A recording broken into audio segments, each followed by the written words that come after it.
చివరిగా నాదొక ప్రశ్న. ఈ ప్రపంచంలో మీకు నచ్చిన మీ అతిపెద్ద గురువు ఎవరు? నా అతిపెద్ద గురువు అంటే నా భార్య ప్రీతి. మా అమ్మకు నా మీద కన్నా మా తమ్ముని మీద ప్రేమ ఎక్కువందని ఫస్ట్ నాకు చెప్పింది ప్రీతి. మా చెల్లెకు పెళ్ళై 10 సంవత్సరాలు అవుతుంది. ప్రతి సంవత్సరంలో ఎన్ని పండుగలు వస్తాయో అన్ని పండుగలకు మా ఇంటికి వచ్చేది. తను వచ్చేది నా ఆస్తిలో వాటా కాజేయడానికని చెప్పింది ప్రీతి.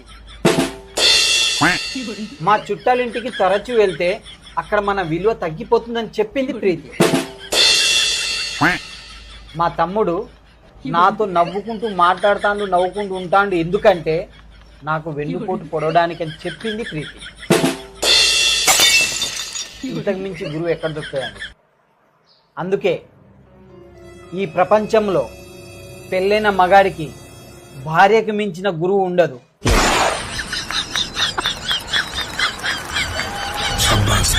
కింది స్థాయి వాళ్ళకి అర్థం కాదు, మాస్ వాళ్ళకైతే అర్థం కాదు. మినిమం డిగ్రీ చదువుకున్న వాళ్ళకి ఐఏఎస్ ఐపీఎస్ పెద్ద పై స్థాయి వాళ్ళకైతేనే అర్థం అవుతుంది. Download ShareChat.